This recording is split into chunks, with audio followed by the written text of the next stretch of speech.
Hello students, कैसे हैं आप लोग। आईवी साहब बहुत ही बढ़िया होंगे और अपनी पढ़ाई रेगुलर कर रहे होंगे। तो हमारा जो टॉपिक चल रहा है, जिस चैप्टर का नाम है मैट्रिसेस, ठीक है। मैट्रिक्स हिंदी में बोलते हैं इसको आव्यूह। तो उसके बारे में हम पढ़ रहे थे पिछले 2 लेक्चर्स में। हमने उसके बारे में बेसिक नॉलेज की मैट्रिक्स क्या होता है, किस प्रकार से इसको रिप्रेजेंट किया जाता है, इसके टाइप्स क्या हैं, उन सब चीज़ों के बारे में हमने इसके बारे में बात करी। तो हमने लास्ट वीडियो में एक छोटी सी टॉपिक बात की थी, ट्रेस ऑफ मैट्रिक्स, जो आपके जेई लेवल के क्वेश्चन आते हैं उससे पुटअप होते हैं। ये आपके एनसीईआरटी सिलेबस का क्वेश्चन या टॉपिक नहीं था, ठीक है। तो जैसा कि मैंने आपको बताया कि आपको यहाँ पर वीडियो में एनसीईआरटी और जेई लेवल तक के सारे वीडियोज़ मिलेंगे। तो उन सब के बारे में हम बात करते हुए हम अपने नेक्स्ट टॉपिक पर चलते हैं। तो अब हमारे पास जो हमने बेसिक चीज़ें बातें कर ली थी वो सारी कंप्लीट होने के बाद में हमारा आता है एक्सरसाइज पे। तो एक्सरसाइज में क्वेश्चंस हैं वो किस प्रकार से बनते हैं आपके एक्सरसाइज में क्वेश्चंस, तो आपको किस प्रकार से सोल्व करने, उन सब के बारे में हम बात करने वाले हैं यहाँ पर। तो सबसे पहले मैं बेसिक के बारे में बात करूँ कि हमने बात की थी कि मैट्रिक्स होती क्या है, किस प्रकार से। तो मैं एक मैट्रिक्स बनाने की कोशिश कर रहा हूँ आपके पास, एक सेकेंड।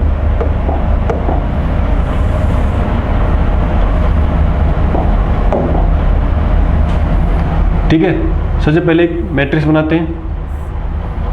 और देखो मैं m क्रॉस n की मैट्रिक्स बनाने की कोशिश कर रहा हूं। मैं m क्रॉस n की मैट्रिक्स बनाता हूं। तो सबसे पहले इसका एलिमेंट अपने पास आएगा a11, ठीक है, a12, a13 and so on a1n।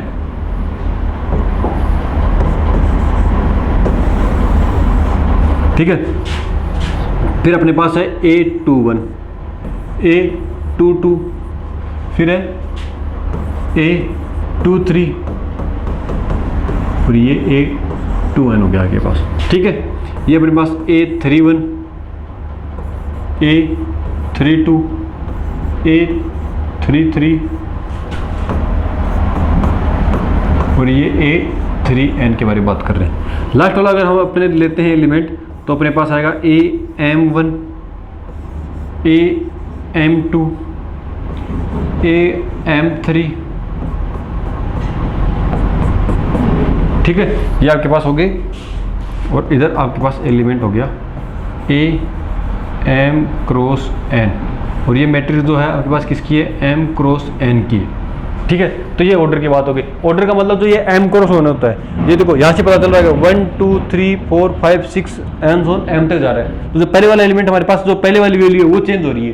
तो मतलब हम बात किसी कर रहे हैं रोज की पंक्तियां की, तो ये पहली पंक्ति, ये दूसरी पंक्ति, ठीक है, ये पहली पंक्ति, ये दूसरी, ये तीसरी, इसी प्रकार ये m भी पंक्ति।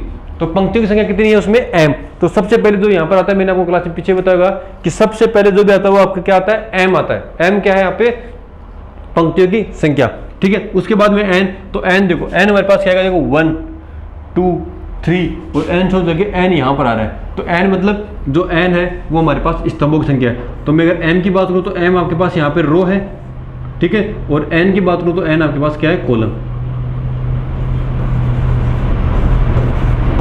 ठीक है, कॉलम है, रो एंड कॉलम। तो सबसे पहले अगर हम मैट्रिक्स को रिप्रेजेंट करेंगे तो उसमें जो ऑर्डर आएगा वो m क्रॉस n के फॉर्म में आएगा। तो जो पहले हमारे पास किसमें आएगी, रोज की संख्या आएगी, जितनी भी पंक्तियां उनकी, तो यहाँ पे पहले पंक्तियों की संख्या आएगी, फिर कॉलम की संख्या आएगी, मतलब स्तंभों की संख्या आएगी, ठीक है। अगर हम यहाँ पे एलिमेंट्स की बात करें, एलिमेंट्स किस प्रकार से, देखो a11, तो ये पहला एलिमेंट, ये इनको जो अपने पास नीचे संख्या बता रहे हैं ये अपने पास एलिमेंट को रिप्रेजेंट कर रहे हैं। तो यहाँ पे देखो a23 का मतलब है, तो 2 मतलब पहले पंक्ति, तो पंक्ति नंबर 2, और 3 बाद में आ रहा है, तो मतलब कॉलम, तो स्तंभ, ठीक है, तो मतलब तीसरा स्तंभ, तो दूसरी पंक्ति तीसरा स्तंभ, तो ये हमारे पास एलिमेंट हो गया। अगर आपको बात करें कि a32 मतलब कहाँ पर आएगा, तो मतलब तीसरी पंक्ति और दूसरा कॉलम, तो दूसरा कॉलम ये हो गया। आपके पास आ गया a52 मतलब पांचवी पंक्ति, यहाँ पे तीसरी आ गई, ये चौथी और ये पांचवी, तो यहाँ 52 स्तंभ कितना होगा, 2, तो यहाँ पे कहीं पर a52 आ जाएगा आपके पास, ठीक है। इस प्रकार से आप एलिमेंट्स को चूज कर सकते हैं। और अब यहाँ बताएं कि इसमें कितने एलिमेंट होते हैं। अगर आपको किसी मैट्रिक्स में ये पता लगाना हो कितने एलिमेंट होते हैं, तो जो उसका ऑर्डर है वो देखो, जिसका ऑर्डर है वो देखो, उन दोनों को मल्टीप्लाई कर दो। अगर यहाँ पे मैं m क्रॉस n है तो मैं लेता हूँ, अगर 3 क्रॉस 2 होता तो अपने पास इसमें एलिमेंट कितने आते, 3 क्रॉस 2 6 हो जाता। अगर हमारे पास इसका ऑर्डर होता 3 क्रॉस 7 तो हमारे पास कितना हो जाता है एलिमेंट, ये 21 एलिमेंट हो जाते हैं। हमारे पास होता है 9 क्रॉस 9 तो हमारे पास इसमें एलिमेंट हो जाते हैं 81। तो जो इनका ऑर्डर है उनका मल्टीप्लाई जो होता है वो एलिमेंट के नंबर्स को रिप्रेजेंट करता है कि कितने एलिमेंट इस मैट्रिक्स में आएंगे। ठीक है, तो ये तो हमने बात कर ली। अब देखो इसमें एक एलिमेंट यहां पर आता है आपकी कहीं पर AIJ की फॉर्म में, क्योंकि यहाँ पे कहीं पे आपके AI पंक्ति होगी, ठीक है, और यहाँ पर कहीं पर आपका AIJ वाला एलिमेंट होगा, जैसे A3J हो गया, यहाँ पे A2J हो गया, और यहाँ पे A1J हो गया, यहाँ पे AI3 हो गया। ठीक है, यहाँ पे I2 ले लेते हैं, तो यहाँ पे AIG नाम के मतलब बीच में कहीं ना कहीं, तो जिसको यहाँ पर I किसको रिप्रेजेंट कर रहा है, M को, जो M की वैल्यू होंगी वो I की जगह पुट करेंगे, और J आपके पास किसको, कॉलम को रिप्रेजेंट कर रहा है, मतलब जो N की वैल्यू होंगी वो J की जगह पुट करके हम एलिमेंट्स का निर्माण कर सकते हैं, या उनकी हमारे पास जो एलिमेंट आ जाएंगे तो उसे हम मैट्रिक्स से बना सकते हैं। ठीक है, तो चलो आज हम इसी पर क्वेश्चन अपने प्रैक्टिस करने वाले हैं। तो अपने पास पहला क्वेश्चन ये दिया हुआ है जिसमें I + J² 2 AIJ की वैल्यू दी हुई है, तो यहाँ पे I और J की वैल्यू आपको कैसे पता लगेगा, AIJ मतलब जो आपका इसका मिड वाला एलिमेंट है उसके बारे में बात की थी हमने। यहाँ पे 2 × 2 मतलब ये किसकी वैल्यू है, M की वैल्यू है, ये N की, तो M का मान मिनिमम कितना होता है, 0 नहीं होता, M का मान मिनिमम होता है 1। ठीक है, M कहां से स्टार्ट करेंगे, तो M इक्वल टू आपके पास वैल्यू कितनी आएगी 1, 2, और N की वैल्यू आपके पास है 2, तो यहाँ पे 1 और 2 ये दो वैल्यू होंगे, तो ये आपके पास I की वैल्यू, तो I की वैल्यू कितनी आएगी 1 और 2 लेनी है, और J की वैल्यू भी आपको कितनी लेनी है 1 और 2 लेनी है। क्यों लेनी है, क्योंकि यहाँ पे जो आपको ऑर्डर दिया हुआ है वो 2 × 2 का है। ठीक है, तो अब यहाँ पे I की वैल्यू बार 1 रखेंगे और J की वैल्यू 1 रखेंगे, फिर 1, 2 रखेंगे। इसी प्रकार से हम A बार में आपके पास जो बेसिक है वो मैट्रिक्स का वो बना लेता हूँ। तो सबसे पहले यहाँ पे A11 A12, अब देखो यहाँ पे बता रहा है कि 2 × 2 की मैट्रिक्स है, तो मेरे पास 2 कॉलम और 2 रो होंगे, पहले रो आएंगे, 2 रो और 2 कॉलम, यहाँ पे A21 और A22 आ गया, ये 2 × 2 की है।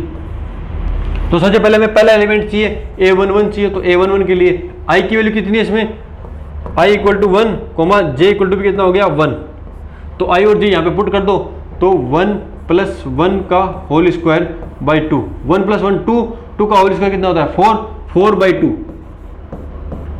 अपने पास वैल्यू आ गई 2। तो मतलब जो A11 एलिमेंट है हमारे पास कितना आ गया, वो 2 आ गया। फिर सेकंड A12 निकालते हैं, तो देखो I की वैल्यू 1 + J की वैल्यू कितनी है 2 का होल स्क्वायर, तो 1 + 2 3 का होल स्क्वायर कितना होता है 9, और यहाँ पे बाई 2। फिर हमारे दो एलिमेंट और रह गए, यहाँ पे A21 निकालते हैं, तो I की वैल्यू 2, J की वैल्यू 1 का होल स्क्वायर बाई 2, तो ये भी अपने पास कितना आ गया 9/2 आ गया। फिर हमारे पास A22, तो वो कितना आ रहा है 2 + 2 और बाई 2 इसका होल स्क्वायर है, तो 2 + 2 4 का होल स्क्वायर 16/2 कितना होता है 8 आ जाएगा आपके पास। तो ये हमारे पास कितने एलिमेंट आ गए, 4 एलिमेंट है, 2 × 2 की मैट्रिक्स है, 2 × 2 की मैट्रिक्स होगी तो उसमें 4 एलिमेंट आएंगे, और 4 एलिमेंट हमारे पास इस प्रकार से आ चुके हैं। ठीक है, तो देखो मैं मैट्रिक्स बना रहा हूँ, इसके अकॉर्डिंग जो मैट्रिक्स होगी वो किस प्रकार से आपके पास बनेगी। तो सबसे पहला एलिमेंट A11 की वैल्यू आपके पास है 2, दूसरा एलिमेंट है A12, तो A12 हमारे पास यहाँ पर आ रहा है, उसकी वैल्यू 9/2, तो A12 की वैल्यू आ गई 9/2। फिर A21, तो A21 देखो यहाँ पर है, तो यहाँ पर आएगा, उसकी वैल्यू कितनी आ गई 9/2। फिर हमारे पास A22 है, तो A22 की वैल्यू हमारे पास आ रही है 8, जो हमारे पास लास्ट का एलिमेंट है, तो यहाँ पर आ जाएगा 8। तो ये हमारे पास 2 × 2 की मैट्रिक्स बन गई, जिसका A I और J में रिलेशन इस प्रकार से दिया हुआ था, I + J का होल स्क्वायर बाई 2। और यहाँ पे आपके पास पता चल जाता है कि M × N है, तो M का मान क्या पुट करोगे 1 और 2, M का मान आप मिनिमम 1 पुट कर सकते हो, और मैक्सिमम आपके पास जो M की वैल्यू दी हुई है उस मैट्रिक्स का जो ऑर्डर दिया हुआ है वो आप वहाँ पे मैक्सिमम पुट करोगे। ठीक है, इस प्रकार से मैंने 2 × 2 की मैट्रिक्स बना ली। अब इसी पर एक क्वेश्चन और है, चलो वो और देखते हैं जिससे आपको कि अच्छे से समझ में आ जाए। ठीक है, अब यहाँ पे दिया हुआ है कि AIJ = I + 2J का होल स्क्वायर बाई 2, ये भी हमारे पास क्या दी हुई है 2 × 2 की मैट्रिक्स दी हुई है। ठीक है, 2 × 2 की मैट्रिक्स दी हुई है, तो इसको बनाते हैं। चलो, तो सबसे पहले 2 × 2 की मैट्रिक्स बना लेते हैं। अपने पास वही एलिमेंट A11 A12 A21 और A22 कितने की है, 2 × 2 की मैट्रिक्स है। ठीक है, अब बनाते हैं सबसे पहले A11 की वैल्यू, तो A11 क्या होगा आपके पास I + 2J, तो I की वैल्यू 1 + J की वैल्यू ये भी 1 है, तो 2 का हो जाएगा, J की जगह मैंने 1 किया तो 2 × 1 2 हो गया, अपॉन 2। तो i प्लस 2j, तो 3 का होल स्क्वायर कितना 9/2, तो इसका पहला एलिमेंट कितना आ गया हमारे पास 9/2। फिर हम निकालेंगे a12। अब यहाँ पे कोई जरूरी नहीं कि आप क्रम से निकालो, आप ये 2 1 2 निकालने के बजाय आप यहाँ पर 2 1 भी निकाल सकते हो, लेकिन जब आप एलिमेंट को पुट करोगे मैट्रिक्स में तब आपको क्रम का ध्यान रखना पड़ेगा कि आप 821 रख रहे हो या 12 रख रहे हो। तो इस क्वेश्चन में मैं 821 पहले निकाल रहा हूं, तो 2 प्लस 1 इंटू 2 का होल स्क्वायर बाई 2, क्योंकि देखो i की वैल्यू यहाँ पर 2 है, i है, और j की वैल्यू कितनी है 1, तो j की जगह 1 क्या 1 इंटू 2 हो गया, तो 2 प्लस 2 का होल स्क्वायर बाई 2, तो 2 2 4 का होल स्क्वायर 16 बाई 2, हमारे पास कितना आ गया 8 आ गया। ठीक है, हमने क्या किया i की जगह 2 पुट किया, तो i की वैल्यू यहाँ पे 2 आ रही है और j की वैल्यू 1 आ रही है, तो j की वैल्यू यहाँ पे मैंने 1 पुट की, तो 2 इंटू 1 2 हो गया, 2 प्लस 2 4 का होल स्क्वायर 16 बाई 2 8 आ गया। अब हम निकाल रहे हैं अपना थर्ड एलिमेंट a12 निकाल रहे हैं, तो वो किस प्रकार से आएगा, देखो 1 i की वैल्यू 1 प्लस j की वैल्यू 2 है, तो 2 इंटू 2 4 हो जाएगा अपॉन 2 इसका होल स्क्वायर। ठीक है, तो 4 प्लस 1 5 का कितना होता 25 अपॉन में 2, आपके पास ये वैल्यू आ गई। अपना जो लास्ट एलिमेंट रहा वो रह गया अपने पास a22, तो उसकी वैल्यू किस प्रकार से निकालोगे, i की वैल्यू है 2, j की वैल्यू है 2 इंटू 2, तो यहाँ पे हो जाएगा 4 का होल स्क्वायर बाई 2, तो 4 2 6 36। ठीक है, 6 का होल स्क्वायर 36 और 36 बाई 2 कितना होता है हमारे पास 36 बाई 2, तो हमारे पास आ गया ये 18। तो इस प्रकार हमारे मैट्रिक्स के जो 4 एलिमेंट है, तो चारों के चारों एलिमेंट हमारे पास आ चुके हैं। तो अब इनको मैट्रिक्स में हम पुट कर देते हैं। तो मैं मैट्रिक्स यहाँ पर इसके अकॉर्डिंग ये बना रहा हूँ अलग कलर से, जिससे कि आपको पता चल जाए। अब देखो a11, तो a11 वाला एलिमेंट कितना है हमारा 9/2। अब यहाँ पे ये वाला एलिमेंट पुट करेंगे या ये वाला एलिमेंट, आप एलिमेंट कोई भी पुट करो, लेकिन दो वैल्यू है ना वो मैच कर लेना। अगर 821 ले रहे हो तो 821 की जगह ही आना चाहिए, 821 यहाँ से ले रहे हो तो 821 की जगह यहाँ पर आप पुट करोगे 8। ठीक है ना। अब हमारा a12 है, तो a12 कहाँ पर आता है, यहाँ पर आता है, तो उसकी वैल्यू है 25 अपॉन में 2। फिर a22 जो हमारा लास्ट का एलिमेंट रहा है वो कितना हो जाएगा 18 हो जाएगा। तो ये हमारे पास 2 क्रॉस 2 की एलिमेंट आ गई, मैट्रिक्स आ गई, और 2 क्रॉस 2 इसमें एलिमेंट कितने हैं, तो 2 इंटू 2 4 हो गए, तो इसमें टोटल एलिमेंट काउंट कर सकते हो, हमारे पास 4 ही आएंगे। ठीक है, इसी पर हमने 2 क्रॉस 2 की 2 मैट्रिक्स का बना के देख लिया है, और ये आपके एनसीईआरटी के क्वेश्चंस भी हैं, आप इनको देख सकते हो। आपके एनसीईआरटी में 3.1 एक्सरसाइज है, उसके मैंने क्वेश्चंस लिए, एग्जांपल्स नहीं लिए, मैंने अनसॉल्व्ड क्वेश्चंस लिए, जिससे कि आपको एग्जांपल्स खुद से देख सको और अनसॉल्व्ड क्वेश्चंस आपको समझ में भी आ जाए। तो आप सॉल्व्ड क्वेश्चन की प्रैक्टिस करना और कुछ अनसॉल्व्ड क्वेश्चन रहे उनको भी निकालना। तो इसी पर हम आगे एक क्वेश्चन और लेते हैं जो हमारे पास इस प्रकार से दिया हुआ है। अब ये वाला जो है वो हम 3 क्रॉस 3 मैट्रिक्स का लेंगे। हमने 2 क्रॉस 2 मैट्रिक्स तो देख ली, अब कितना लेंगे 3 क्रॉस 3 का। तो सबसे पहले मैं तो आपको यही बताता हूँ कि आप ये जितनी मैट्रिक्स बनानी हो उससे पहले एक मैट्रिक्स का निर्माण कर लो जो इसका सैंपल फॉर्म होती है, ये वाली a11 3 क्रॉस 3 की है, तो 3 रो और 3 कॉलम, a13 21 22 23 31 32 33, ये क्या हो गया 3 क्रॉस 3 की मैट्रिक्स हो गई।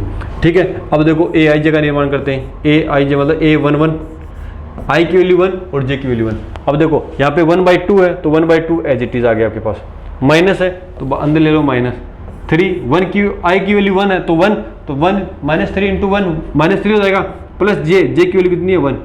अब देखो मोड, तो -3 + 1 माइनस का 2, तो मोड की वजह से माइनस का 2 कितना हो जाएगा 2, और 2/2 कितना आ जाएगा 1।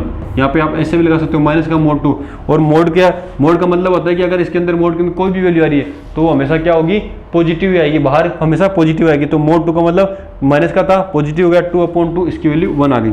अब देते हैं a12। ठीक है, a12 की निकाल रहे हैं, तो 1/2 i की वैल्यू -3 इंटू i 1 है तो -3 हो जाएगा, प्लस j ओनली j है तो 2 हो जाएगा। ठीक है, -3 + 2 कितना हो जाएगा -1, तो यहाँ पे कितना आ जाएगा -1/2 का मोड, और -1 इसकी वजह से कितना हो जाएगा 1, मोड की वजह से 1/2। अपने पास अब नेक्स्ट एलिमेंट रहता है 13, तो उसको निकाल लेते हैं 1/2, यहाँ पे -3 इंटू 1 3 हो जाएगा, माइनस का प्लस 3, तो कितना हो जाएगा 0, तो ये हो जाएगा 0/2, जो क्या होता है आपके पास 0 होता है। ठीक है, सिमिलरली हम नेक्स्ट एलिमेंट निकाल रहे हैं a21 निकालेंगे, उसकी वैल्यू क्या हो जाएगी 1/2 माइनस का 3 आई, तो 3 आई माइनस का 6 हो जाएगा। क्यों? क्योंकि माइनस का 3 इंटू आई की वैल्यू कितनी है हमारे पास, यहाँ पर 2 है, तो माइनस का 3 इंटू 2 माइनस का 6 प्लस 1 अपने पास क्या आ गया माइनस का 5/2, माइनस का 5/2। तो जिस यहाँ पे इसके साथ मोड है तो मोड हट जाने पर क्या आपकी वैल्यू बनेगी 5/2 बन जाएगा। फिर अपने पास आ गया a22 आ गया, तो जिसकी वैल्यू क्या आ गई आपके 1/2, यहाँ पे 2 है तो माइनस का 6 प्लस 2, तो आपके पास हो गया माइनस का 4, माइनस का 4/2 कितना होता है माइनस का 4/2, और इसके साथ में मोड है तो ये हो जाएगा आपके पास, इसकी वैल्यू आ जाएगी 2, क्योंकि माइनस का 4 मोड की वजह से 4 हो जाएगा, 4/2 अपने पास आएगा 2। यहाँ पे देख रहे हैं a23 की वैल्यू, तो देखो मैं अब 1/2, ठीक है, माइनस का 6 प्लस 3, तो माइनस का 3 हो जाएगा, तो इसकी वैल्यू हो जाएगी 3/2। अब मैं डायरेक्ट बता रहा हूँ, यहाँ से -3 आएगा, -3 मोड की वजह से 3 हो जाएगा, और ये पोन में नीचे 2 है तो 2 हो जाएगा। अब यहाँ पे निकालेंगे a31 जिसकी वैल्यू आ गई, चलो उसको आगे निकाल लेते हैं, ठीक है।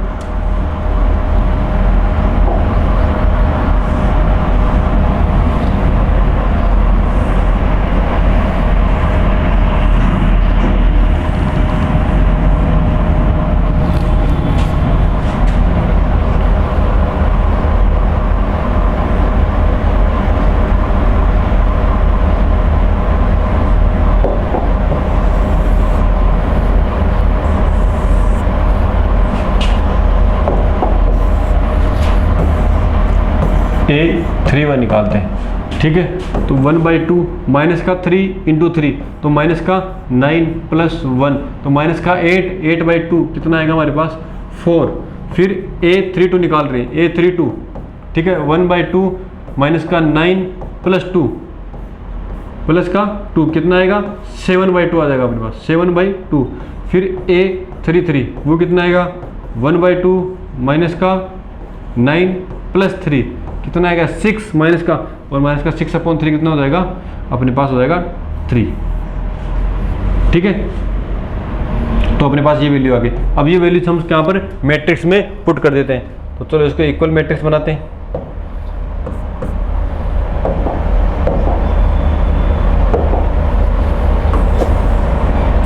थ्री क्रॉस 3 की हमें मैट्रिक्स बनानी थी, तो ये 3 क्रॉस 3 की मैट्रिक्स बन गई। तो सबसे पहले a11 जो a11 एलिमेंट है वो हमारे पास यहाँ पे आ गया 1, फिर a12 है 1/2, फिर a13 है जो आपके पास आ गया 0, नेक्स्ट एलिमेंट 5/2 है 2 1, फिर 2 2 है हमारे पास 2, और 2 3 हमारे पास है 3/2। उसके बाद में a31 है 4, उसके बाद 7/2 आ रहा है a32, और a33 हमारे पास आ रहा है 3, ठीक है। तो इस प्रकार से हमारे पास 3 क्रॉस 3 की मैट्रिक्स भी हम बना सकते हैं। इसका 3 क्रॉस 3 क्या है, हमारे पास कितनी ही बड़ी मैट्रिक्स दे दे, 12/12 इंटू 12 की दे दे, 13 इंटू 15 की दे दे, कितनी भी मैट्रिक्स दे दे, थोड़ा कैलकुलेशन में टाइम तो लगेगा लेकिन हम उसको आसानी से बना सकते हैं, ठीक है। इतनी बड़ी मैट्रिक्स आपसे पूछेगा नहीं, ज़्यादा से ज़्यादा 3 क्रॉस 3, इससे ज़्यादा आपके सिलेबस में NCERT में नहीं है, ठीक है। तो 3 क्रॉस 3 की मैट्रिक्स हम आराम से बना सकते हैं, ओके। अब अपन नेक्स्ट टॉपिक पे चलते हैं अपना। ये क्वेश्चन है आप आराम से कर सकते हो, अगर फिर भी आपको कोई क्वेश्चन, मैंने अनसोल्व क्वेश्चंस लिए हैं जो आपको आसानी से समझ में भी आए, उसके अलावा आपके एग्जांपल्स हैं उनको भी ट्राई करना, और जो आपके कुछ क्वेश्चंस और रह गए आप उनको खुद से ट्राई करना, नहीं आते आप हमें बताना, हम उसको आपको सोल्यूशन जरूर देंगे, ठीक है।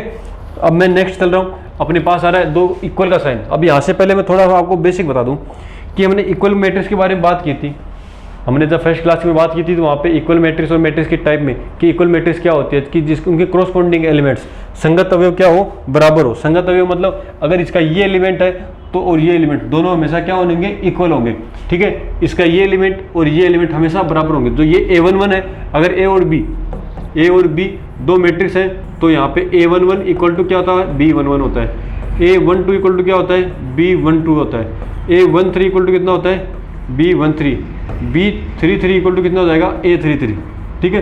कैसे भी ले सकते हो कि उनके जो क्रॉसपोंडिंग एलिमेंट है aij इक्वल टू ai होता है, इनके लिए aij इक्वल टू bij होता है, ठीक है। ये मैंने आपको बताया था कि अगर a11 है तो जो आगे वाले का b11 दोनों क्या होंगे हमेशा इक्वल होंगे, ठीक है। तो इसके बारे में हम बात कर लेते हैं कि इसके एलिमेंट क्या। अब ये बोला कि आपके पास ये क्वेश्चन दिया हुआ है, आपको ये पूछा गया है कि इसमें x और y की वैल्यू क्या होगी। इसमें आपकी एक्स और वाई की वैल्यू पूछी है, सिर्फ दो ही एलिमेंट है एक्स और वाई, और जेड भी है सॉरी, तो इसमें आपको एक्स वाई जेड की वैल्यू फाइंड आउट करनी है।